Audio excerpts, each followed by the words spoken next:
Now, rescue operations continue in Florida. Officials are assessing the damage from Hurricane Milton. At least 16 people are dead, with more deaths expected. Several homes as Milton has destroyed millions of homes and businesses remain without power. And it's not over. More flooding is likely. The storm also was feared as one of the worst to hit the U.S., but weakened to a Category 3, bringing powerful winds and deadly storm surges. Meanwhile, President Joe Biden has condemned misinformation surrounding Hurricane Milton and the recent Hurricane Helene. He called out Donald Trump for spreading false claims about rescue and recovery efforts. But we're providing now to make sure people have the emergency relief they need. The dollars just to be able to get a prescription filled, to get a baby formula done. All the things, that $750 that they're talking about, but Mr. Trump and all those other people know it's a lie to suggest that's all they're going to get. That's bizarre. It's bizarre. They got to stop this. They're being so damn un-American with the way they're talking about this stuff. Let's take a closer look at all these controversies surrounding both these recent hurricanes. We are now joined by Sharon.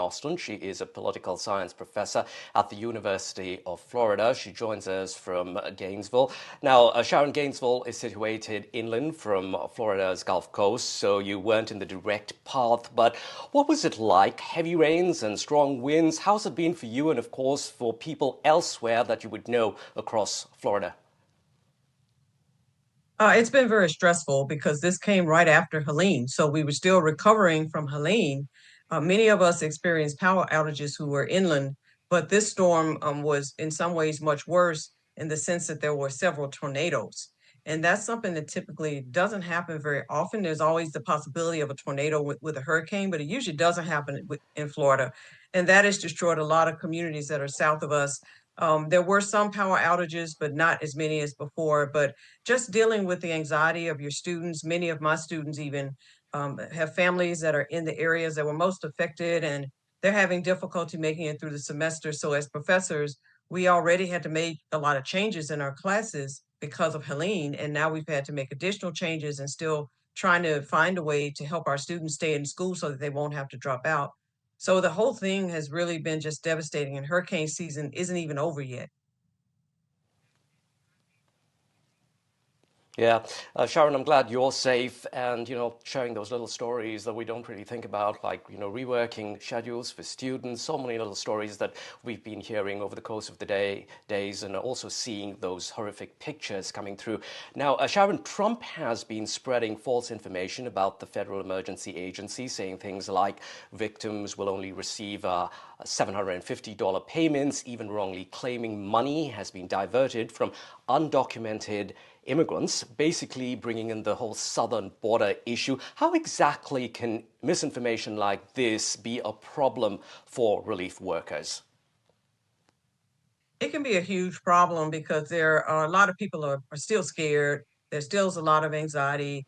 And a lot of people might be hostile toward the relief workers because of these false rumors that have no truth to them, these allegations. But this is what we expect from Donald Trump. He always says things that makes false statements. And I guess he's never really held accountable for it. And that's why he does it. It's something, I guess, that appeals to his base. But it's a very dangerous thing when people are already under a lot of stress and trying to find ways to recover. Some people lost their homes, they've dealt with, damages. Some people can't go to work. It's those things that we need to be more concerned about. And as a person who's running for president, I would think he would have something more uplifting to say. And as a former president himself, he would think of something to say to try to reassure Right. people or maybe to have some type of partisan unity. But unfortunately, that's not the political times that we live in. Sharon, how will the recent mega storms really affect election 2024? Do you think Georgia and North Carolina are swing states that are still grappling with the aftermath of Helene? So how will this likely play out? It might impact whether or not people are able to actually even go to the polls. It's important for people to try to vote early during the early voting period or possibly vote by mail if possible. But if you're in a situation where you've lost your home, you can't get a mail ballot mailed to you, and it's really difficult to think about anything else. I mean, we know that voting is important, but it's really difficult to think about going to the polls and voting when you are in this situation. I would think that this would motivate people who lost a lot of things to vote, because this motivates them to elect the president that they want.